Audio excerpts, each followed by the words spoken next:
Good afternoon. This is Nader Goodarzi, Cedar Capital Limited. It's been a long time since I've spoken to the good people who've been watching me previously.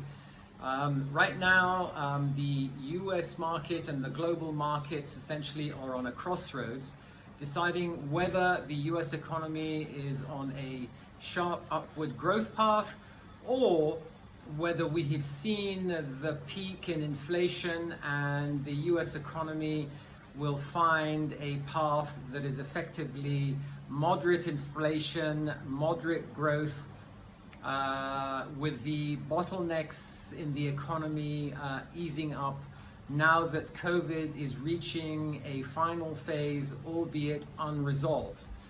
My view is that the markets will continue to improve, although selectively.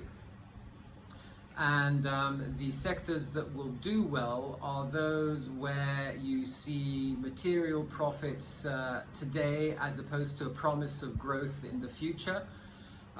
The high techs will perform, but it's going to be the larger high tech companies that we all know about.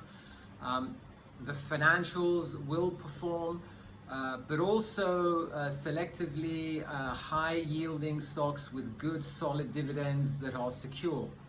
The US dollar has strengthened 2.5%, so that will in some ways contribute to a lessening of inflationary pressures.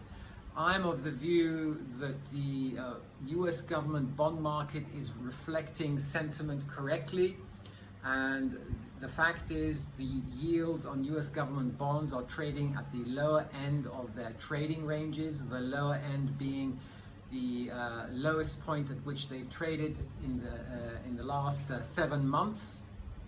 The 10 years trading at 1.3, whereas at the beginning of the year was trading at 1.7%. So I would continue to be invested in equities. The metals markets have been extremely volatile. Gold will have its place in a portfolio as a measure of insurance. The cryptocurrencies have dropped dramatically from their peaks. However, going forward, I think you will find that that particular asset class will find its place in global portfolios, albeit it'll take quite some while for that to take place. The position of the private equity market is that they cannot find sufficient investments to satisfy the cash flow that is coming into private equity. So that's going to cause a rush into companies that potentially don't represent great value, and I believe the public markets will present investors with better value than private equity going forward, although well-chosen private equity will still have a place in quality, large size portfolios.